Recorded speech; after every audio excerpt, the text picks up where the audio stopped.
여러분, 성경은 하나님의 이야기이십니다. 그럼에도 불구하고 또한 사람들의 이야기이기도 합니다. 하나님의 이야기만 적혀 있지도 않고 그렇다고 사람들의 이야기만 적혀 있지도 않습니다. 사람들을 다루시면서 또한 사람들의 모든 삶의 상황 속에서 하나님이 어떻게 이끌어 가시고 또 하나님이 어떻게 그들과 함께 하시는지에 대한 하나님의 얘기, 사람의 얘기가 공통적으로 같이 적혀 있는 것이죠. 자, 그러다 보니까 사람의 얘기가 있다 보니까 좋은 이야기도 있습니다. 귀한 아름다운 이야기도 있습니다. 그런데 반대로 또 마음을 아프게 하고 힘겹게 하는 슬픈 그런 이야기들도 있습니다. 오늘 본문에 두 가지 종류의 얘기가 동시에 등장합니다. 어떻게 이렇게 성경의 한 장 안에서 두 가지 얘기가 좋은 이야기와 함께 정말 마음을 힘겹게 만드는 어떤 좋지 않은 그러한 아픈 이야기가 동시에 나와 있을까, 그렇게 생각해 보게 되는데, 바로 좋은 이야기는 다윗이 이제 떠오르는 그러한 이야기, 그 다음에 반대로 사울은 무너지고 있는 이야기가 바로 그것입니다. 너무나도 극명하게 컨트라스트를 이루면서 흑백처럼 대조를 이루면서 오늘 이 18장에 두 사람의 이야기가 동시에 떠오릅니다. 그래서 저는 누구의 얘기를 해야 될까 이렇게 고민을 하다가 하나님이 원하시는 것은 바로 이 좋은 이야기, 떠오르는 이야기, 사랑스러운 이야기를 우리 성도님들에게 하나님은 주시기를 원하신다라는 확신이 저에게 있습니다. 여러분, 그래서 다윗의 이야기를 하려고 하는 것입니다. 오늘 이 18장을 쭉 살펴보게 되면 다윗의 삶은 한마디로 사랑받는 그 삶 자체예요. 어떤 삶이라고요? 사랑받는 삶이다라는 것입니다. 그 다음에 인정받는 사람의 삶이다라는 것입니다. 그 다음에 동시에 사람들을 기쁘게 하는 그런 사람의 삶이 바로 다윗의 삶이었다라는 것입니다. 오늘 1절 다시 한번, 우리 18장 1절을 다시 한번 가보시죠. 1절 같이 한번 읽겠습니다. 시작. 다윗이 사울에게 말하기를 마침에 요나단의 마음이 다윗의 마음과 연락되어 요나단이 그를 자기 생명같이 사랑하니라. 자기 생명같이 사랑하니라. 야, 이 정말, 여러분, 누구를 이렇게 사랑했다고요? 예. 요즘에 미국에는요, 워낙 사람들이 이 정신적인 공황 상태가 있다 보니까 개나 고양이를 생명처럼 사랑하는 분들이 많아졌습니다. 그러나 원래 성경적으로는 고양이는 고양이고 개는 개이죠. 예. 정말 우리가 사랑해야 될 것은 바로 하나님의 사람들, 인생인 줄로 믿습니다. 자, 그런데요, 남자가 지금 남자를 사랑하고 있습니다. 우리로서는 상상하지 못하는 사랑이에요. 제가 어느 날 갑자기 집사님 하면서 우리 남자 집사님, 우리 안수 집사님들을 제가 지극한 눈으로 여러분을 바라본다면 여러분 어떠시겠습니까? 기분 좋으시죠? 안 좋으신가요? 네. 앞으로 좀 그러려고 노력합니다, 저는. 왜냐하면 성서적이에요. 우리가 생각할 때 이 사랑이라는 것은 다 무너져 버렸습니다.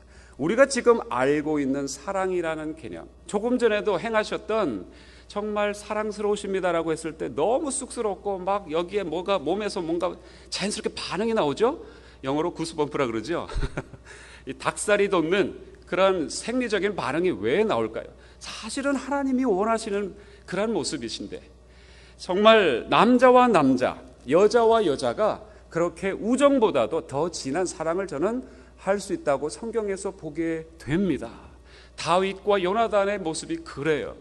여러분, 요즘은 이 사랑이 깨어져 버렸다는 것이 뭐냐면, 모든 것이 성과 관련이 되어 있죠. 성적인 결합을 사랑이라고 표현을 해요.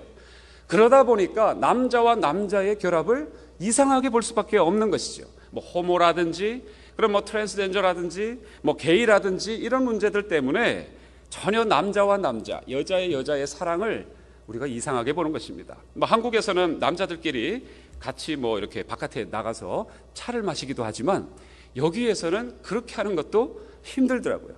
남자와 남자가 서로 이렇게 어깨동무를 하게 되면 여기서는 굉장히 미국 사람들이 어색하게 이상한 눈으로 쳐다보는 그런 모습. 사실 하나님이 만들어 놓으신 모든 그러한 아름다운 질서가 다 무너졌다라는 한 단적인 면을 보게 되는 것입니다. 여러분, 물질과 욕심과 어떤 성적인 것과 대가가 개입되지 않은 정말 영혼과 영혼이 서로 바라보면서 연민을 가지고 사랑을 가지고 우리가 서로 그렇게 지켜봐야 하는 줄로 믿습니다. 예, 그래서 다시 한번 좌로 우로 한번 봐주세요. 말씀 안 하셔도 됩니다. 사랑하실만 하십니까? 예, 예, 정말 하나님 앞에서 우리가 사랑해야 하는 귀한 분들이십니다. 지극한 눈으로 서로 바라보면서 그 영혼과 영혼이 만나는 그런 아름다움이 주님 안에서 회복되기를 축복합니다. 여러분 5절에 보니까 또 이런 말씀이 있어요. 이것은 제가 대독해 드립니다. 다윗이 사울에 보내는 곳마다 가서 지혜롭게 행하며 사울이 그로 군대의 장을 삼았더니 온 백성이 합당히 여겼고 사울의 신하들도 합당히 여겼더라. 여러분 이 내용 보시면 저와 여러분에게는 전혀 있지도 않고 해본 적도 없는 이야기이기 때문에 이게 무슨 말인지 이해가 되지 않습니다. 낙하산 인사죠. 소위 얘기하는. 그렇죠? 아니 한때는 병기 잡는 그냥 졸개에 불과했던 사람이 갑자기 어떻게 됐습니까? 군대 장관이 된 거예요. 그래서 다시 얘기해서 이등병이었던 사람이 순식간에 참모 총장이 되었다 그러면 여러분 이해하시겠습니까? 아니 저게 뭐야 도대체 무슨 꿍꿍이가 있었던 것이야 하면서 아무도 이해 못하고 그 다음날 이후로 다윗을 서로 시기 질투하였더라 이렇게 돼야 우리가 갖고 있는 상식으로는 정확한 표현이겠죠. 그러나 전혀 그렇게 얘기하고 있지 않습니다. 다시 얘기해서 온 백성이 어떻게 해요? 합당히 여겼다고 얘기하고 있습니다. 심지어 사울의 측근에 있었던 장군들조차도 신하들조차도 어떻게 해요? 합당히 여겼더라라고 얘기하고 있습니다. 우리로서는 있지 않은 얘기이기 때문에 도저히 이해가 되지 않죠. 엄청난 일이죠. 인간의 이기심을 뛰어넘는 사건을 지금 얘기해주고 계시는 것입니다. 여러분 바로 이것이 천국입니다. 누군가가 어떤 놀라운 자리에 올라갔을 때 아유 저것이 무슨 짓을 해서 또 저 자리에 올라갔을 거라고 하는 것이 우리의 심사지만 그것이 없어진 것이에요. 왜? 다윗을 사랑하니까요. 다윗을 자기처럼 생각하고 있는 사람들이 주변에 늘어났다는 것입니다. 그러니 다윗이 그 자리에 올라가니까 바로 그것이야. 다윗은 저렇게 되고도 남는 사람이라고 자기가 마치 그 자리에 올라간 것처럼 기뻐했다라는 것입니다. 할렐루야. 이런 일들이 원래 하나님이 작정하시고 예비하신 우리에게 주시고자 하시는 하늘에 속한 내용들이에요. 우리가 이것을 사모해야 되는 줄로 믿습니다. 누군가가 새 차를 뽑으면 또 무슨 짓을 해서 저 차를 뽑았을까? 우리는 그런 생각을 하지 않습니까? 사돈이 밭을 사도 아니 형제가 밭을 사도 아니 자식이 밭을 사도 자식은 좀 다른가요? 예, 정말 배 아파하는 것이 우리 옛날 속담처럼 내려오고 있는 이 마당에 이 얘기는 정말 다른 얘기처럼 전혀 다른 세상 얘기처럼 들리죠. 그러나 저와 여러분은 이것을 경험해야 할 줄로 믿습니다. 자, 16절 함께 읽겠습니다. 16절 마지막 절이었죠? 같이 다시 한번 읽겠습니다. 시작. 온 이스라엘과 유다는 다윗을 사랑하였으니 그가 자기들 앞에 출입함을 인함이었더라. 아멘. 다윗이 지금 어디까지 갑니까? 측근에 있는 사람들뿐만 아니고요. 남유다 전체 사람들이 다윗을 어떻게 해요? 좋아했다고 합니다. 심지어 성경이 분명히 기록하고 있습니다. 온 이스라엘 사람까지, 북이스라엘에 있는 사람들까지 모든 사람들이 다윗을 좋아하게 됐다는 것이에요. 여러분, 한국만 지역 감정이 있는 거 아닙니다. 영호남 지역 감정이 있고 뭐 나름대로 또 충청도와 이 밑에 더 밑에 있는 사람들과의 그런 감정이 또 나쁘고 뭐 여러 가지 그런 내용들이 있더라고요. 그런데 그건 한국뿐만이 아니다라는 것을 경험하게 됩니다. 여행을 이렇게 아마 하시게 되면 또는 소식을 듣게 되면 전 세계 어느 곳이나 지역 감정은 있다라는 것을 보게 돼요. 이게 뭘까요? 바로 그 이기심 때문에 그렇습니다. 나의 이기심 때문에 그런 것이 나타났는데 오늘 이 본문에는 성경 본문에는 놀라운 천국의 모습과도 같은 얘기를 들려주고 있는데 온 이스라엘이 다윗을 사랑하였더라, 좋아하였더라 라고 얘기합니다. 할렐루야. 여러분, 영혼을 사랑하는 것이에요. 영혼을 사랑하는 그 모습이 오늘 이렇게 보이는 것입니다. 저는 분명히 믿습니다. 이것이 우리를 이 땅에 하나님께서 보내시면서 약속하시고 오늘도 기대하시고 반드시 이루실 우리가 붙잡아야 될 그러한 모습, 회복되어야 될 그러한 상황임을 저는 분명히 확신합니다. 여러분, 이것을 복으로 우리가 삼아야 될 줄로 믿습니다. 하나님의 형상으로 우리가 지음받았다는 것도 바로 이런 것입니다. 궁극적인 모습이 뭔 줄 아십니까? 바로 따라해 보시죠. 사랑받는 자로 살아가는 것. 네, 그것입니다. 사랑받는 자로 살아가는 것이 하나님께서 저와 여러분에게 오늘 주시고자 하시는 분명한 내용인 줄로 확신합니다. 여러분, 한 노래를 아시죠? 당신은 사랑받기 위해 태어난 사람이라는 노래. 아마 잘 아실 겁니다. 성가대들은 잘 아시죠? 예, 우리 성도님들도 아마 아실 줄로 믿습니다. 여러분, 어떤 목사님이 중국 연변에 가셨답니다. 그런데 그 팀들을 이끌고 이렇게 버스를 대절해서 이렇게 가게 되는데, 버스 운전기사가 털보 아저씨였대요. 근데 그 털보 아저씨가 나이를 도대체 가늠을 할 수 없는 털이 아주 덥수룩한 분이셨다고 합니다. 그러다 보니까 이분이 20대인지 30대인지 40대인지 아니면 더 되시는지 전혀 가늠을 못하는데, 그 바로 뒤에 그 목사님이 앉아 계셨는데, 이 운전을 시작하면서 북한을 10번이나 더 갔다 왔다는, 하여튼 운전을 시작하시면서 이 털보 기사 아저씨가 이런 노래를 했다고 합니다. 당신은 사랑받기 위해 태어난 사람, 이러면서 뭐라고 할까요? 꺾임 창법, 뭔지 아시죠? 트로트 창법으로 이 노래를 부르더랍니다. 그래, 목사님이 이제 화들짝 조금 놀랐어요. 아니, 저 노래를 왜 저렇게 부르나 싶기도 하고, 그 다음에 또 한 가지는 이분이 막 담배를 연신 운전하면서 피우시면서 그 노래를 그렇게 부르시더래요. 이분이 도대체 믿는 분 같지는 않은데 저 노래를 어떻게 부를까 싶어가지고 물어보셨답니다. 잠깐 쉬는 시간에. 그랬더니 워낙 선교팀들이 많이 왔다 갔다 하니까, 선교팀들이 왔다 갔다 할 때마다 버스에 오르락 내리락 할 때마다 이 노래를 불러대고, 심지어 운전기사 양반을 나중에 마무리하면서 끝에 빠이 하시면서 이제 이렇게 세워놓고 중간에 모셔다 놓고는 두 손을 쫙 펴가지고 선교팀들이 매번마다 아주 이분을 굉장히 무한하게 만들어드리면서 노래를 당신은 사랑받기 위해 태어난 사람이라고 늘 불러줬기 때문에 이분이 외우신 거예요.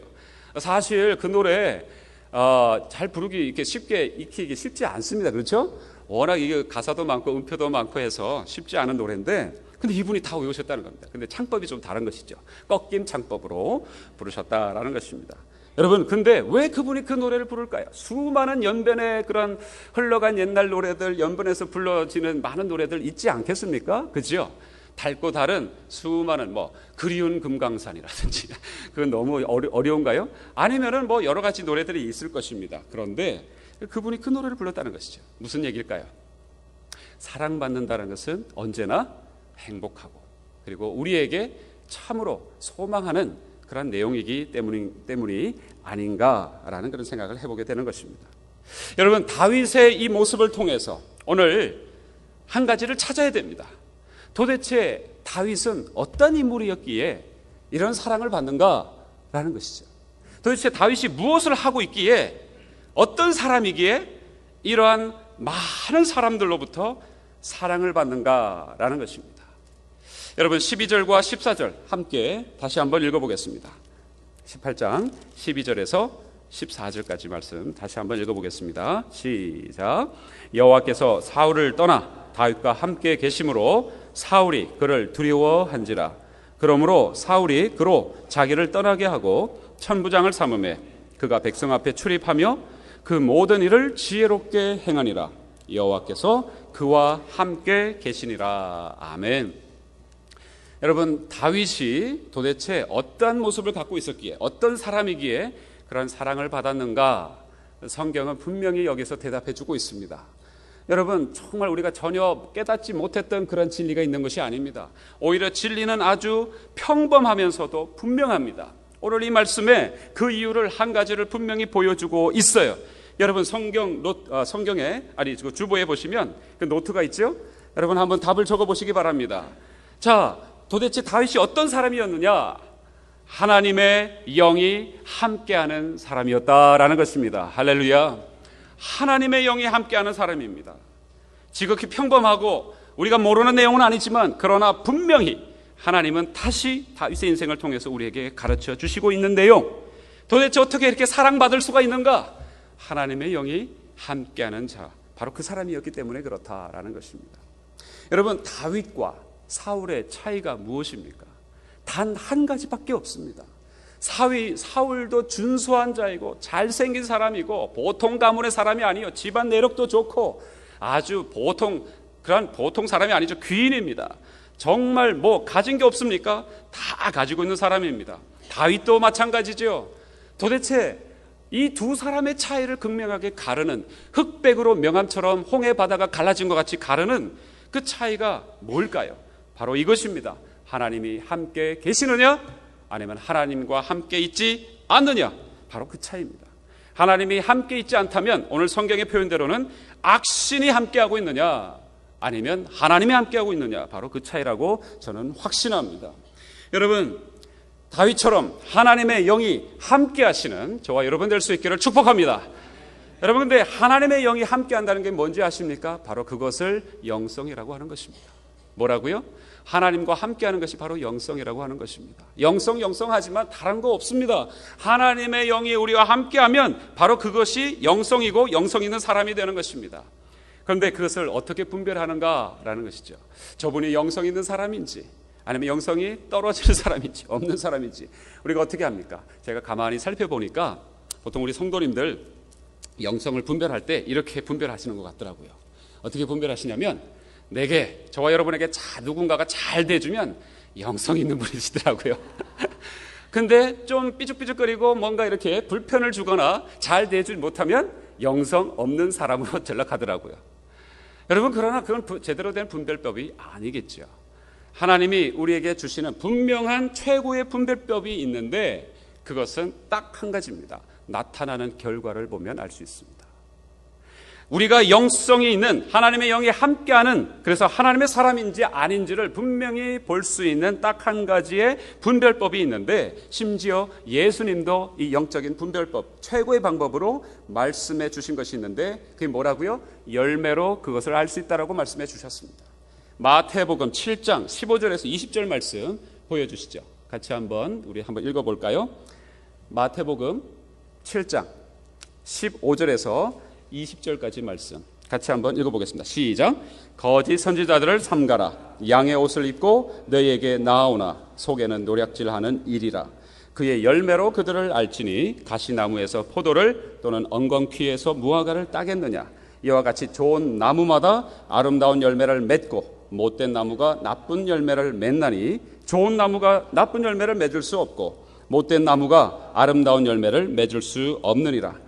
아름다운 열매를 맺지 아니하는 나무마다 찍혀 불에 던지우느니라. 이러므로 그의 열매로 그들을 알리라. 아멘. 우리 주님의 말씀이십니다. 열매로 알 수 있다, 이 말입니다.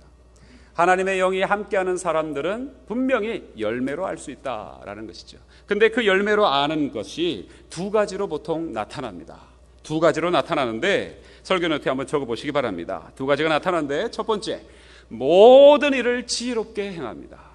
모든 일을 지혜롭게 행합니다. 여러분, 지혜롭다는 것은요, 지식이 많은 것을 얘기하지 않습니다. 아시죠? 오히려 지식을 다루는 기술이 지혜입니다.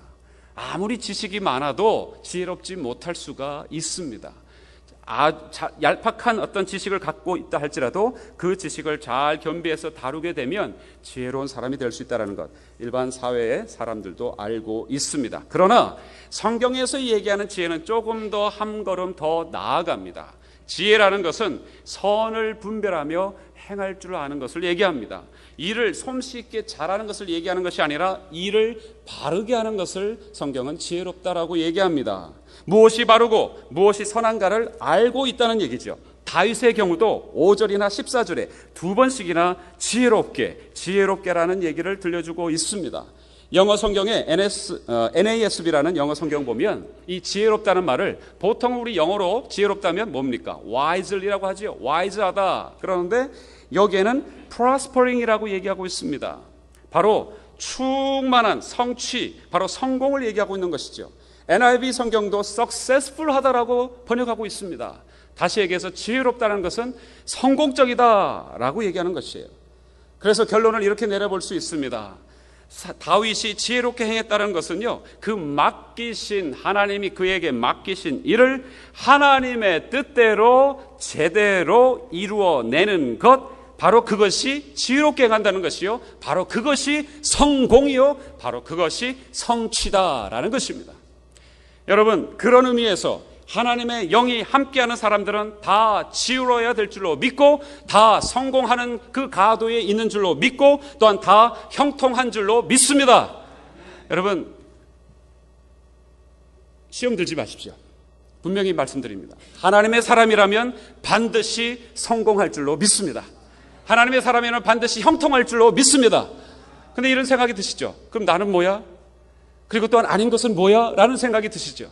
여러분, 세상 기준으로 봤을 때는 그런 질문이 듭니다만, 하나님의 잣대, 하나님의 기준으로 봤을 때는 반드시 하나님의 사람들은 성공하고 형통하는데, 그것이 뭘까요? 오늘 이 다윗의 인생을 통해서, 오늘 이 대목에서 보여주는 것은 사람을 얻더라 라는 것입니다. 아멘.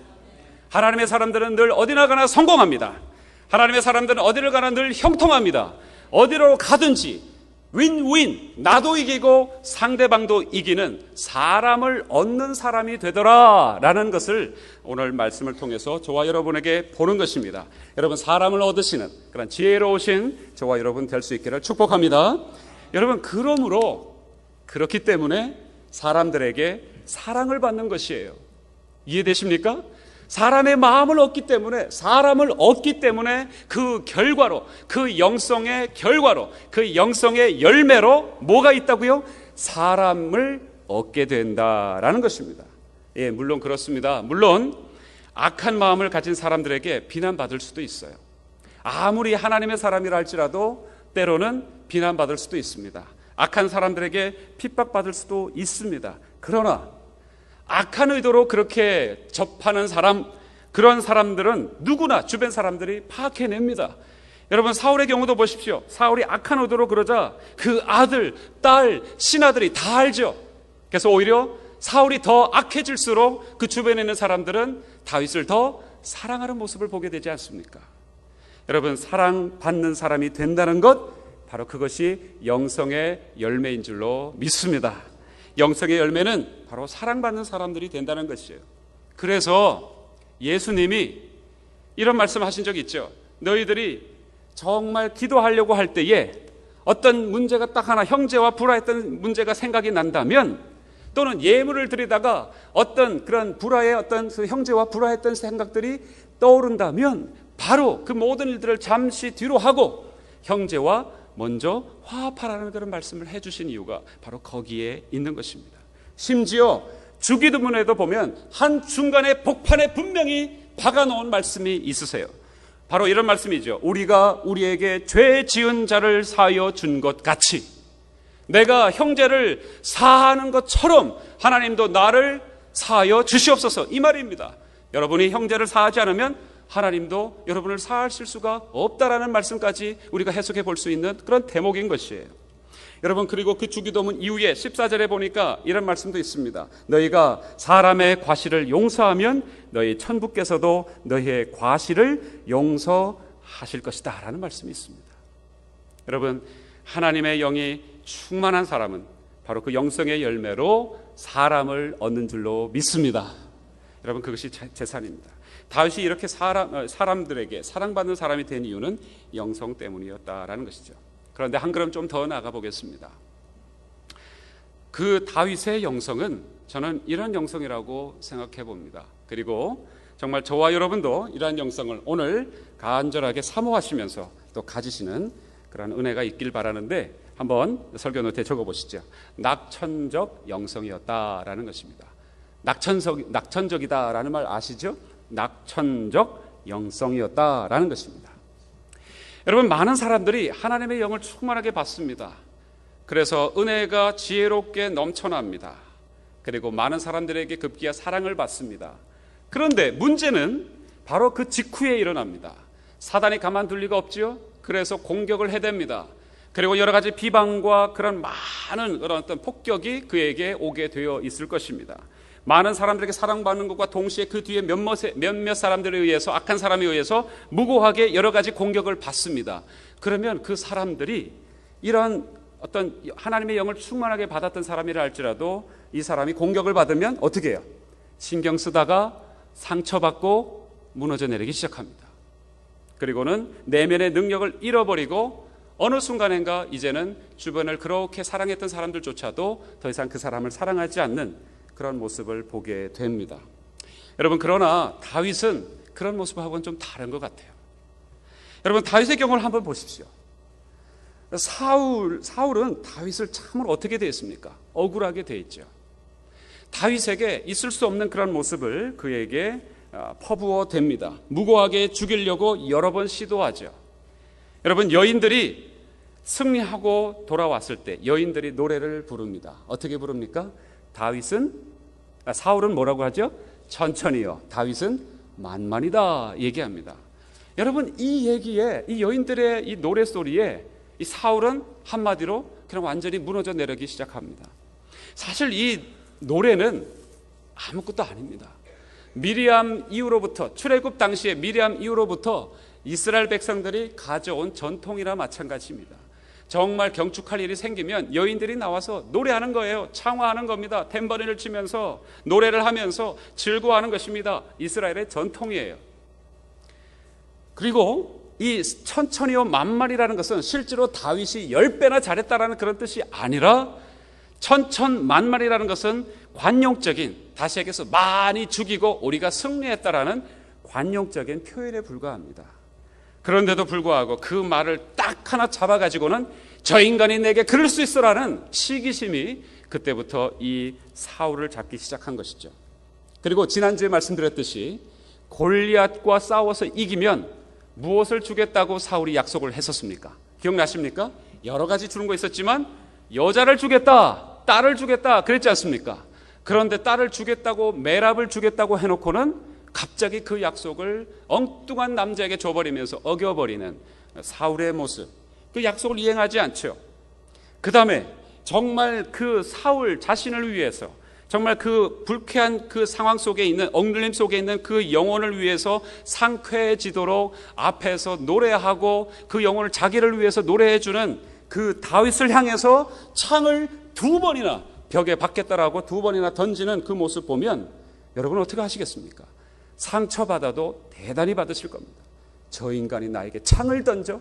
여러분, 연필 하나 던져도 기분 엄청 나쁘실 텐데 창을 던져서 죽이려고까지 했습니다. 심지어 마침내 다윗을 군대 장관, 바로 참모총장이라고 할 수 있는 그 장관의 직에서 해임시키고 천부장이라고 하는 그러한 밑에 직분으로 강등시키고 지방으로 쫓아냅니다. 이쯤 되면 여러분 다윗은 어떻게 생각할까요? 매일 밤 분노할 것입니다. 저와 여러분이라면 이럴 수가 없다라고 씩씩거릴 것입니다.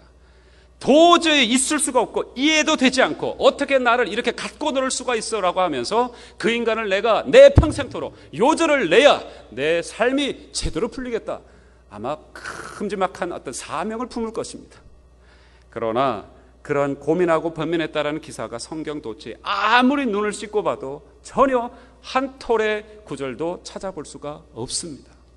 여러분, 이 다윗은요, 주어진 상황 속에서 오직 사랑받고 은혜 받는 일에만 몰두할 뿐 그런 감정적인 고문에는 절대 생각을 쓰지 않는 그런 다윗의 낙천적인 영성의 모습을 보게 되는 것입니다. 여러분, 심지어요, 오늘 본문에도 읽었지만 사울이 야료했다고 표현합니다. 야료, 밤에 오줌 쌌다는 얘기가 아니에요. 여러분, 야료라는 것은요, 그냥 이렇게 막 사람이 정신이 나간 것처럼 맨날 옆에 있는 사람들을 막 그냥 흔들어대고 떠들어대고 흉폭한 얘기를 막 떠들어대는 정신적 질환과 같은 것을 야료라고 합니다. 너무나도 그 다윗의 이 인간이 하면서 막 쫓아다니는 이 사울의 모습을 보면서 그 앞에서 그 사람 위로하겠다고 수금을 타고 있는 다윗의 모습을 보십시오. 여러분, 상상이나 할 수 있는 모습입니까? 저와 여러분을 몇 마디 이렇게 툭 던져서 우리의 마음 기분 나쁘게 해도 한 일주일 정도는 가지 않습니까? 나 그 사람 좀 다시는 보지 않고 싶어라는 마음 우리에게 분명히 있잖아요. 그런데 다윗은 그 앞에서도 뭘 하고 있다고요? 그 영혼을 위해서 수금을 타고 기도해주고 있든 찬양해주고 있는 그런 모습을 보게 되는 것입니다. 여러분, 어려움이 온다면 갈등이 온다면, 고통이 온다면, 그때에도 우리가 때로는 삶 속에서 어떤 그런 하나님의 놀라운 어떤 섭리를 경험할 수 있을 줄도 믿습니다. 그러나 그것은 늘 우리를 괴롭혀요. 왜냐하면 삶의 문제는 계속 반복되니까요. 그것을 곱씹으면서 우리가 영적으로 성숙할 수도 있습니다만, 그것은 우리를 힘겹게만 하지, 물론 성숙할 수는 있지만 늘 그것은 반복되어집니다. 그러나 하나님이 저와 여러분에게 원하시는 것은 그것이 아닌 것 같습니다. 저와 여러분은 항상 사랑받는 것, 그리고 정말 소중한 것, 그리고 하나님이 정말 기뻐하시는 그 은혜 받는 일에만 몰두하기를 하나님은 저와 여러분에게 원하시는 줄로 믿습니다. 이것이 낙천적 영성이에요. 여러분, 마음에 분노가 있는 사람들은요, 하나님이 사랑하실 수가 없습니다. 사람들도 알아요. 그래서 그 사람을 두려워는 합니다. 불편하게 생각해서 조심은 하지만 한 가지 문제가 있습니다. 절대 사랑하지는 않습니다. 여러분, 그러나 얼마나 그것이 비참한 문제입니까? 비참한 모습입니까?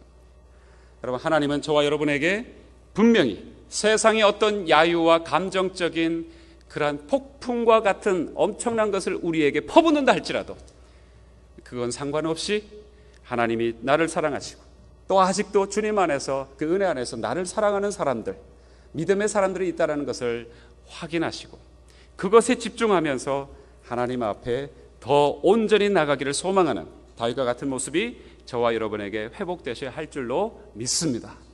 여러분, 이것이 우리의 삶의 키입니다.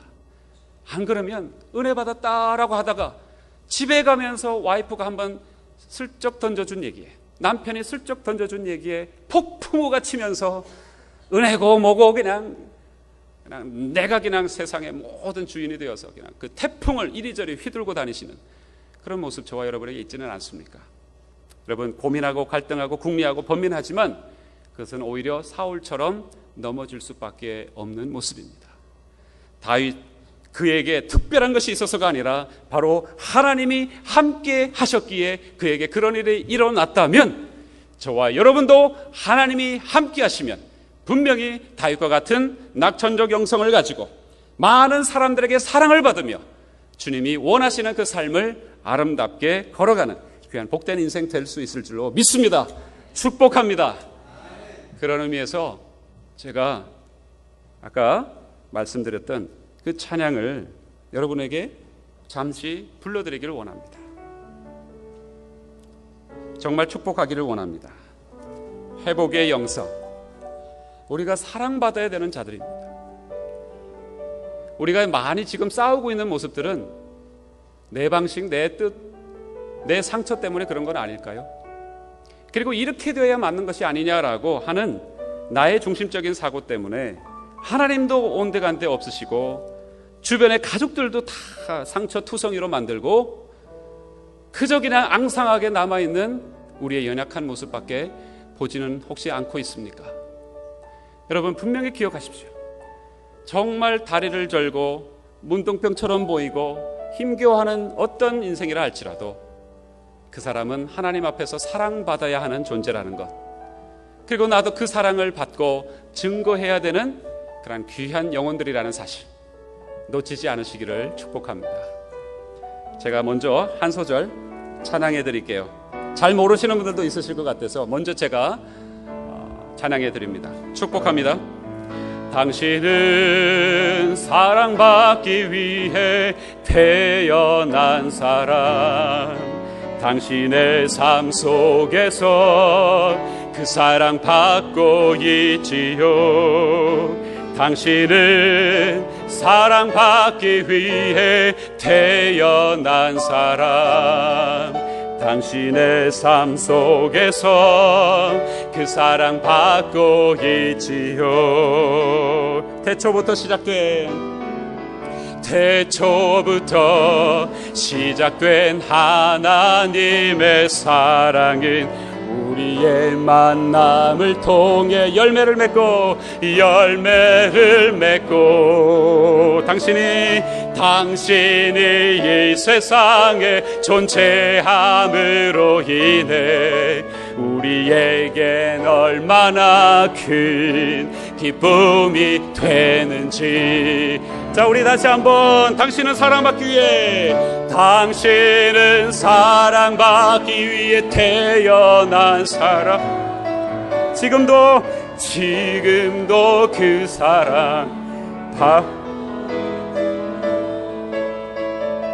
당신은 사랑받기 위해 지금도 그 사랑 받고 있지. 당신은 사랑받기 위해 태어난 사람. 다시 한번. 당신은 사랑받기 위해 태어난 사람. 아멘. 지금도 그 사랑 받고 있지요. 아멘. 당신은 사랑받기 위해 태어난 사람. 지금도 그 사랑 받고 있지요. 아멘.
십자가 나를 구원한 주의 십자가 그것을 믿으며 가네 주의 보좌로 나아갈게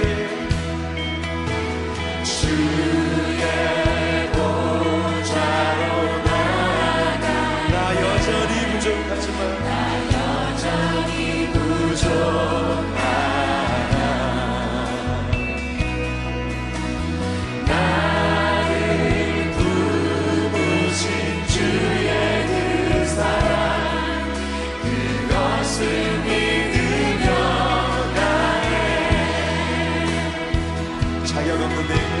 자격 없는 내 힘이 아니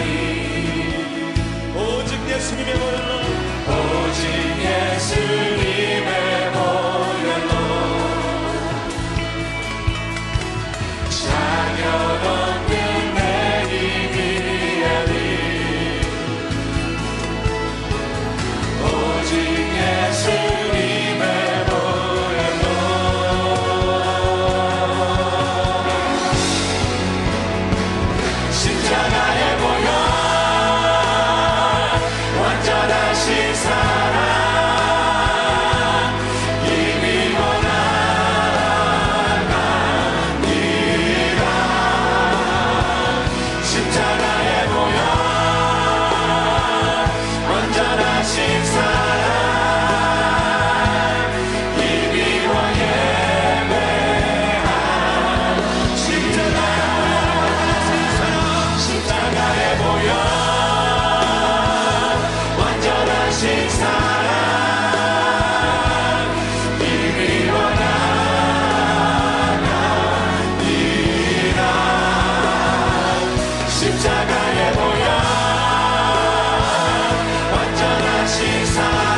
나의 모욕